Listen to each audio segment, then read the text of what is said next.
You've been doing this for a while. You've worked with some fairly large organizations as well. And what we want to try to dig into is, can you talk a little bit about your history in your career? What are some of the biggest lessons learned and where you found some of the best successes transforming your companies and as you go through the digital transformation process? I've had, the opportunity to work at really large companies in different phases of growth. Started in restaurants being one of them, SeaWorld Parks and Entertainment being another, and now even in Marriott Vacations Worldwide. So spanning a lot of travel and hospitality brands, which I think we can all relate to in our personal lives. Those tend to be pretty face-to-face businesses. And so when you think about that digital transformation, it's a lot of like, what does that look like? How does that impact our business? For me, it's probably started with the mindset. When it comes to driving and influencing your organization to do big, significant things, you've got to have the right mindset right from the beginning. And that mindset shift is really driven by humans, I would say, not tools, not processes. The right mindset really shapes how people see and interpret the world and kind of leads to a specific pattern of thinking and behaving. So if you're trying to change people's habits in your organization, especially those who have very tenured individuals in their organization, or maybe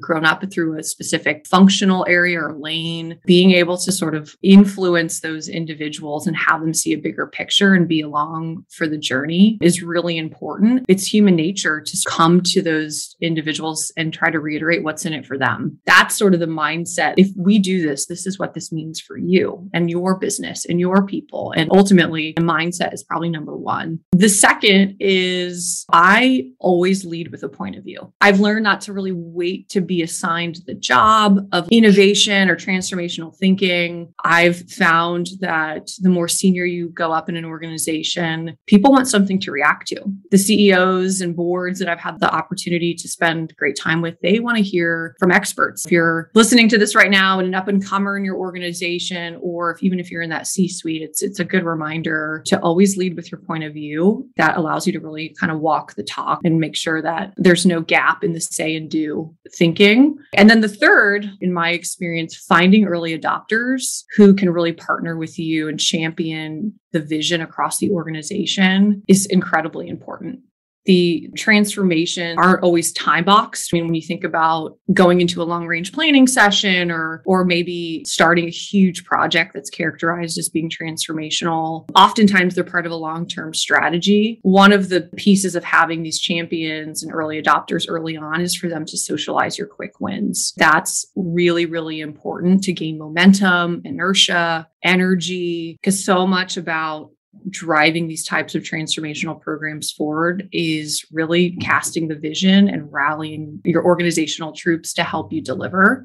Those are probably three of the big ones that if I had to reflect on what I've learned, mindset, leading with a point of view, and finding early adopters and championing those quick wins would probably be important and imperative to any future effort that I do. You put a lot of effort into the people and change management too. That mindset and vision setting, it sounds like a large part of the focus is how do you motivate everyone around you to go with that change?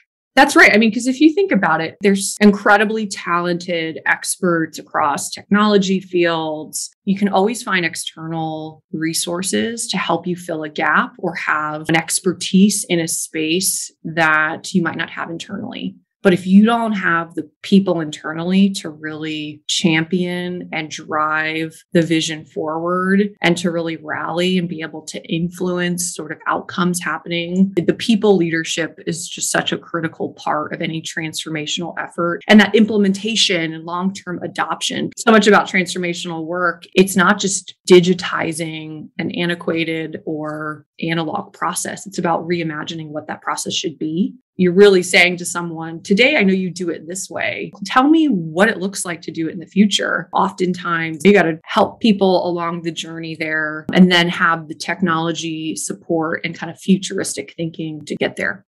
And it's a many-step process.